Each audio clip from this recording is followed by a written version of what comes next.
Here's a quick tip for beating the scale. Do not eat past right around, let's say, 6:30 p.m.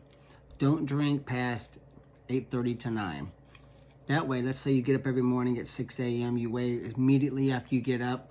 Now you have a true morning weight. You know exactly where you're at, and you can start to gauge. So if you have to weigh in 5 days and you've been doing this for 2 or 3 days, 4 days, usually after 2 days, it's the same. And except for obviously, we hope that it drops a little bit, right?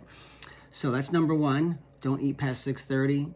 Roughly. Don't drink past 8:30 roughly. That way in your morning weight is true and you know exactly where you're at. The second thing you can do, I'm about to spill my coffee. The second thing you can do is, some of you watching this, you have to sweat in order to make the final weight. As long as you're, let's say, around 7% body fat, especially for you smaller guys and girls. Obviously, the upper weights carry a little bit more body fat, just kind of naturally. Not that 20% is good, right? But, there might be around 13 or 14. Once you get about as low as you can get without starving off muscle, you have to say, this is where I'm at. From here on out, it's about sweating off the last few pounds. Because sometimes I think when you look at your set point, which is what we call that, your true weight is your set point, your instincts are to say, okay, now I'm 5.5 over. Man, I hate sweating off weight. If I could just lose 2 or 3 more, then it would be easy. Well, that's 2 or 3 more pounds of muscle that you're gonna have to lose because the body fat's done. It's as low as it can go. So once you hit that once you find out where your set point is at, especially if you do this early in the season, you can really gauge, hey, I'm too big for this weight class. Because I cannot lose 11 pounds of water, right? It's dangerous, unhealthy, you shouldn't do it.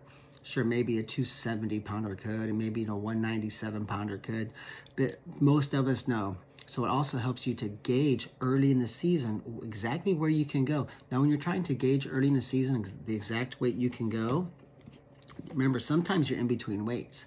So you say, well, it's gonna hurt to make this weight, but I can make it.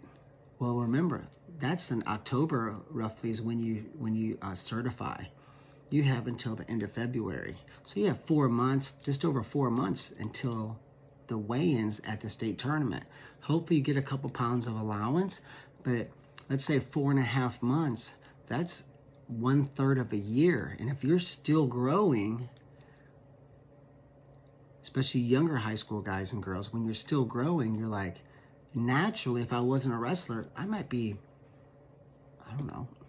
4, 6, 8 pounds heavier by then because you're growing. So then if you're in between weights and you think I can certify low, that's probably smart. Then you wrestle up a weight class or, at your more competitive weight, then you can kind of gauge, hey, can I go down after Christmas to this weight that I certified at, or can I not? So now that you know exactly what your set point is, that will help you to establish, hey, I've gained 3 pounds, because sometimes when you grow, you get taller and then you fill out.